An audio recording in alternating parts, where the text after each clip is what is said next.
RP Sheoran के channel में आपका हार्दिक स्वागत है। और हमारे साथ हैं आज गुड़गांव के प्रसिद्ध नामी चीनी प्लॉटिंग डेवलपर, और मैं यहाँ तक कि कहूँ तो बड़े जो बिल्डिंग का काम है श्रीमान जी आपके द्वारा वो भी किया जा रहा है।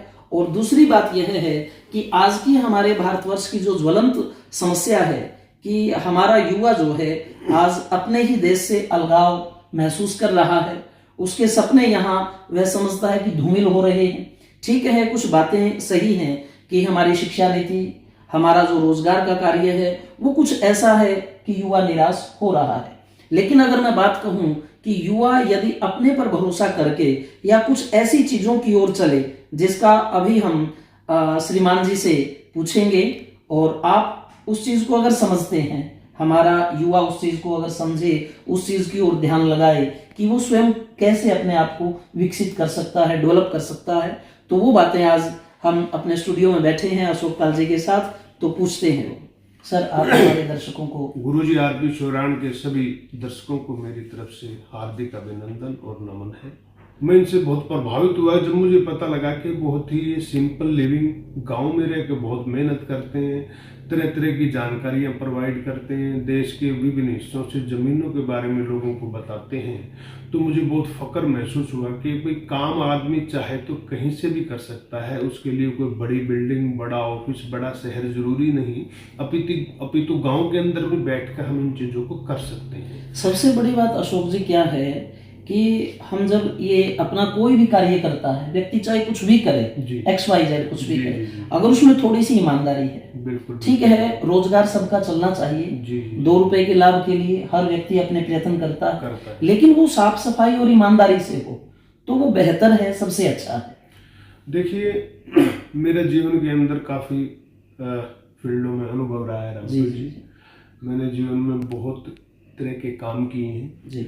जीवन के अंदर, समाज के अंदर मैंने त्रुटियां भी बहुत देखी हैं, लोगों का प्यार भी बहुत देखा है। हर व्यक्ति को संघर्ष करना ही चाहिए। जहाँ पे वो जिस जगह पे बैठा है उसी स्थान से उसको वो कार्य शुरू करना पड़ेगा। हमारे महापुरुषों के अंदर बहुत ताकत रही है जी। उन्होंने हमें हमेशा ही ये सिखाया है कि भाई संघर्ष करो और आगे बढ़ो, क्योंकि जीवन में हर व्यक्ति को हर चीज हर समय पर नहीं मिल पाती। तो मेहनत ही उसका एकमात्र ऐसा साधन है जिससे आप जीवन में आगे बढ़ सकते हैं। फिर दूसरा सबसे उच्च क्वालिटी का मैं कोई साधन मानता हूँ वो है ऑनेस्टी। ऑनेस्टी जिस भी व्यक्ति के पास है वो देर सवेर अपनी मंजिल पर जरूर पहुंचे। ये मुझे पूरी आशा इस बात की रहती है। हमारा युवा आज जिस तरह से एक भटकाव में है, जो हम YouTube पे भी, न्यूज़ में भी देखते हैं कि विदेश भागते हैं, पैसा खर्च करते हैं, डोंकी लगा करके जाते हैं और फिर उनके साथ अनहोनी होती है, पूरे परिवार को भुगतना पड़ता है, और यहाँ तक कि कई युवा तो वो जो है मृत्यु तक को प्राप्त हो जाते हैं। तो वो आखिर ऐसा क्या करें, किस तरह से अपने आप को डेवलप करें? ये देखिए, मैं काफी देशों में मैं घूमा हुआ जी। मैंने जीवन में बहुत सी चीजें देखी हैं। लोग यहाँ पे देखो 3-4 तरीके से लोग जाते हैं। एक पढ़ने के लिए जाते हैं, जो एक्चुअल में पढ़ाई करते हैं, वो जाएं लीगल तरीके से ही जाएं। दूसरे क्या है, कुछ युवा ऐसे हैं जो इस दिशा में इसलिए बढ़ जाते हैं कि मैं वहां जाके काम करूंगा, मुझे 1 रुपए के कहीं 60 रुपए मिलेंगे, कहीं 80 रुपए मिलेंगे, तो मैं 8 घंटे 10 घंटे काम करूंगा। तो वो डॉलर से कैलकुलेट करते हैं, गुना भाग करते हैं। उनकी कैलकुलेशन में ये आता है कि भाई जैसे तैसे एक बार हम किसी भी तरीके से अमेरिका पहुंच जाए, या हम कनाडा पहुंच जाए, या किसी भी ऐसे देश में पहुंच जाए जहाँ से हम ज्यादा से ज्यादा काम करके और यहाँ पे जो अपना गुजारा हो रहा है उसको और अच्छा कर सकते हैं। जाते तो इसीलिए हैं, सपना तो सबका यही होता है, खासकर 22-23 साल से लेके और 27, 28, 30, 32 साल तक के जो युवा है वो इस ओर ज्यादा आकर्षित होते हैं। क्योंकि कोई दोस्त चला गया, उसने अच्छा काम किया, नो डाउट वहाँ मेहनत करते हैं तो लोग कमाते भी हैं। अब रही बात कमाते मेहनत करके ही है, मेहनत तो यहाँ भी हम करते हैं, सिर्फ उस मेहनत में और यहाँ की मेहनत में क्या डिफरेंस है रामपुर जी, वो ये है कि यहाँ आपने मान लो 1 घंटा काम किया तो आपको मान लो 200 मिले, वहाँ 1 घंटा काम किया तो आपको वो 800 मिल गई, 800 मिल गई, 1000 मिल गई। ये बेसिक डिफरेंस है। युवा के अंदर एक सपना होता है कि एक तोड़ने का सपना है, कहीं जाऊंगा मैं, ये कर दूंगा, मैं वो कर दूंगा, और पॉजिटिव है वो एनर्जी, बेसिकली वो पॉजिटिव है, वो नेगेटिव नहीं है। पर समस्या है कि वहां जाके वो जो सोच के जाता है उस हिसाब से वो चीजें हो नहीं पाती। जब वो हो नहीं पाती तो यहाँ मान लो उसने 1 एकड़ बेच दिया, अब 2 तरीके हैं उसके जाने के, या तो वो लीगल जाएगा या वो इलीगल तरीके से जाएगा, अवैध तरीके से जाएगा। जब वो अवैध तरीके लीगल जाता है तो स्टडी करेगा, वटेवर जो भी है, ठीक है, वो जाना भी चाहिए लीगल तरीके से, कोई बुराई नहीं उसमें। पर कोई इलीगल जाता है तो वो फिर आजकल जैसे ही अभी कुछ भारतीय वापिस आए हैं, बड़ा सा उसमें सम्मान को भी ठेस पहुंची है देश की भी। तो क्या है कि वो बेचारे गए तो थे, अब उनने किसी ने 50 लाख रुपए लगा दिए, किसी ने 60 लाख रुपए लगा दिए। मेरा तो उन सभी युवाओं को कहना ये है कि वो 50-60 लाख रुपए जो हरियाणा का युवा है या गुजरात का है या पूरे देश का कहीं से भी है, बेसिकली पंजाब, हरियाणा, ये बहुत लोग जाते हैं। 1-1 एकड़ की वैल्यू यहाँ ठीक ठाक है, तो 2-4 एकड़ भी है तो जमींदार का बेटा 1 एकड़ को बेच देता है। बेचने के बाद उस पैसे को लगाता है और फिर कई बार ये इस तरह की घटनाएं घट जाती हैं जिससे उसको वापस आना पड़ता है। उसका चैन, कई बार तो जिंदगी भी उनकी दाव पर लग जाती है। तो ये बहुत ही सोच समझ के इन चीजों को करने की बजाय, आज अपने देश के अंदर क्या है, पहले साधन कम होते थे, अब साधन भी है, पैसा भी है। वो उस 1 एकड़ को अगर आप कोई ऐसी जगह पर लगाएं पैसा, वो 50 लाख रुपए, 60 लाख रुपए, कहीं भी आप ऐसी जगह चले जाएं, राजस्थान में ही चले जाओ, वहां 2 से लेकर 5 लाख रुपए एकड़ तक की आपको लैंड मिलती है। उन लैंडों में आप इन्वेस्टमेंट करें, और मुझे अच्छी तरह भरोसा है मेरे देश का युवा जो अपनी जमीन को बेच सकता है, तो उस बेची हुई जमीन से, वो जमीन से कार्य करके उस जमीन से कई गुना जमीन को खरीदने की ताकत रखता है, क्योंकि जज्बे की कमी नहीं है, गाइडलाइन की कमी है। फिर दूसरा क्या है कि एक उत्साह होता है, एक कहीं ना कहीं ये होता है कि मैं विदेश में जाऊंगा, जाके जो है ना मैं बहुत कुछ कर दूंगा, कर देते हैं बहुत से युवा, पर वो 1000 में से 1 ही होते हैं, लाखों में से 1 ही हो पाते हैं। बहुत से लोगों को वो एनवायरनमेंट नहीं मिलता, बहुत से लोगों को हो सकता है वो जॉब ना मिले, जॉब हर एक जगह अब घट रही है, बहुत सी चीजें हो रही है। पर हमारा जैसे कृषि प्रधान देश है, कुछ लोगों तो वहां पर कई महीने बिना काम के बैठे रहते हैं कि काम मिलेगा, काम मिलेगा, और वो काम देने वाले जो लोग हैं वो भी उनका शोषण करते हैं। आपको लेके जाएंगे वो भी शोषण कर रहे हैं, बीच में आपकी जान भी दांव पर लगी है। जहां आप जाते हैं वहां काम की कोई सिक्योरिटी नहीं है कि आपको वो मिलेगा ही। कई महीने जो हैं वो ऐसे निकल जाते हैं कि आप जो है दिमागी रूप से अपना संतुलन भी खोने लगते हैं। तो बेहतर यही है साथियों, जैसा श्रीमान बता रहे हैं कि आप यहाँ रहते हुए जो आपके पास में पैसा है, आर्थिक स्थिति है, उसी से आप अपना ऐसा निर्माण करें कि कम से कम आपके बच्चों तक को वो जो है आधारशिला बन सके। आधारशिला। और आप कोई भी कार्य आज करते हो तो देखिए वहां भी जाके जो बच्चे हैं वो कई बार खराब भी हो जाते हैं, डिप्रेशन का शिकार भी हो जाते हैं। माँ बाप भी यहाँ अपने एकड़ों को बेच देते हैं और उनको भी कर्जा हो जाता है, फिर वापिस आते हैं, उतारना बड़ा मुश्किल हो जाता है। तो ये पहला स्टेप है किसी युवा के लिए। मेरा तो यही संदेश रहेगा कि मेरा देश बहुत महान है, मेरे देश के अंदर बहुत ताकत है, मेरे देश के अंदर बहुत ऐसी पोटेंशियल है जिसका अगर हम उपयोग करें। आज के युवा के स्टार्टअप देखेंगे आप, एग्रीकल्चर में ही जाएं, किसी भी फील्ड में जाएं, पर बहुत वहां से कोई बड़ी बात नहीं, 5, 7, 10 लाख रुपए, 15 लाख रुपए साल में कमाना। लेकिन एक मैं बात कहूँगा जी, आज का समय जैसा कि टेक्निक का युग है, तकनीकी का युग है, अगर किसी में थोड़ी सी भी कला है, वो चाहे कोई निर्माण की है, चाहे फर्नीचर से संबंधित हो या लोहे से या किसी हस्त उद्योग से, तो अगर वो जंगल में भी बैठता है तो इस तकनीकी माध्यम से, यूट्यूब के माध्यम से वो अगर अपनी चीजों को बाजार में लाता है तो धीरे धीरे ही वो जो है, अगर उसका मतलब लागत मूल्य और उसकी सारी चीजें अच्छी हैं, क्वालिटी अच्छी है, तो उसके लिए एक बड़ा बाजार है ये फोन जो सभी के हाथ में रहता है। तो आप में कोई भी कला है, आप निराश ना होकर के ऐसे लोगों के संपर्क में आए जो इस चीज का काम कर रहे हैं। वो आपको सिखाएंगे कि कैसे अपने जो आपका सामान है, आपका कई लोगों में जैसे अभिनय की क्वालिटी है, नृत्य करते हैं, मीम्स बनाते हैं, रील्स बनाते हैं, तो आप कहीं भी अपनी योग्यता के साथ अपने आप को डेवलप कर सकते हैं, कर सकते हैं। ये तो बिल्कुल आप सही कह रहे हो रामपुर जी।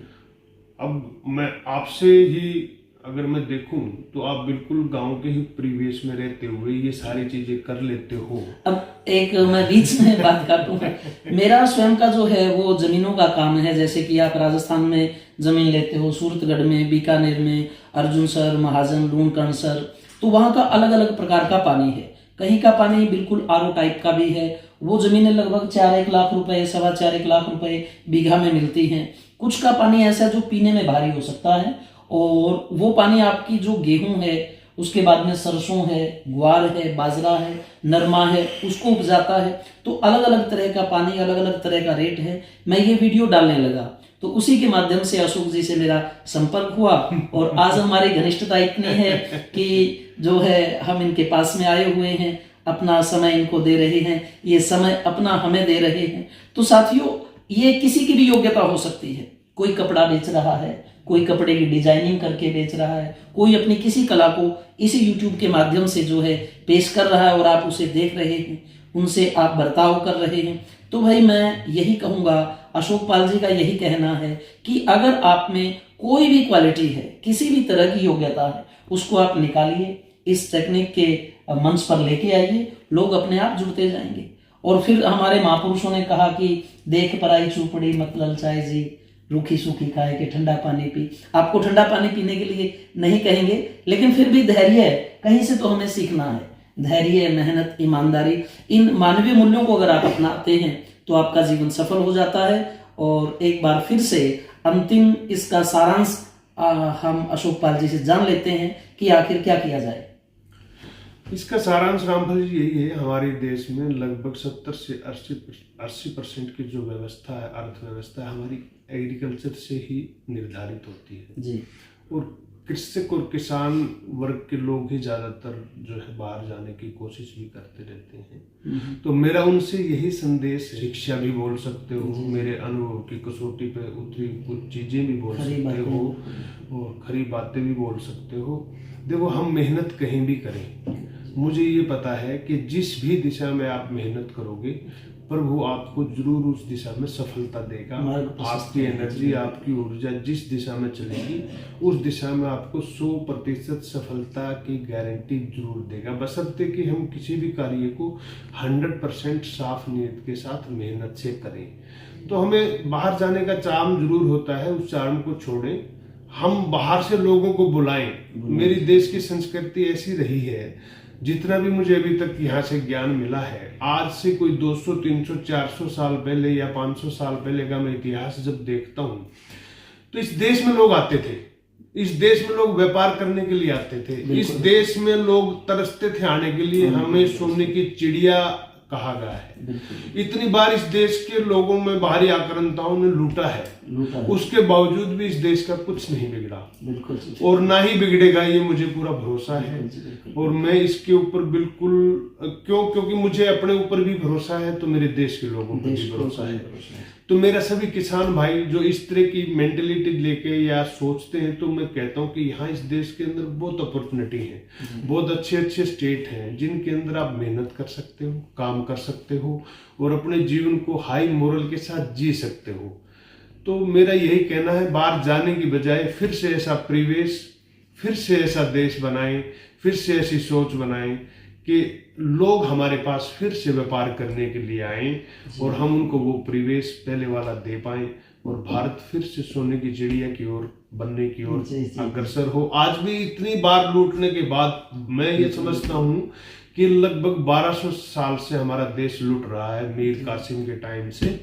उसके बावजूद भी इस देश के अंदर कोई कमी नहीं है। इस देश के अंदर वही तृष्णा, वही मेहनत, वही लोगों के अंदर जज्बा है, अदम्य साहस है, जिजीविषा है। और इस देश को समाप्त करने के लिए बहुत लोगों ने कोशिश की, पर फिर भी ये देश, क्योंकि ऋषि मुनियों की संस्कृति है, यहाँ पे बड़े से बड़े महायोगी श्री कृष्ण जी हुए हैं, भगवान रामचंद्र जी हुए हैं, जिनसे हमें बहुत सी नैतिक शिक्षाएं मिलती हैं, ऋषि मुनि हुए हैं, गुरु नानक जी हुए हैं, कितने ही ऐसे हमारे बुद्ध हुए हैं जिन्होंने इतने बड़े बड़े उस वक्त 10-10 हजार लोगों की वो मीटिंग करते थे, ध्यान करवाते थे। कितने ही इस देश के अंदर ऐसे महापुरुष हुए हैं, स्वामी विवेकानंद, दयानंद की संस्कृति से लेके मैं ये मानता हूँ कि मेरे देश के लोगों को दोबारा से संगठित हो, मेहनत करें और दूसरे देशों को के लोगों को यहाँ आने के लिए मजबूर करें। मेरी यही इच्छा है और मैं अपने देश से बहुत प्यार करता हूँ और सभी मेरे युवा साथी, मेरे जो भी किसान भाई, जितने भी जो लोग हैं इस देश की उन्नति, आर्थिक उन्नति और देश के लिए काम करें और यहीं रह के मेहनत करें। ये मेरा साफ साफ संदेश है।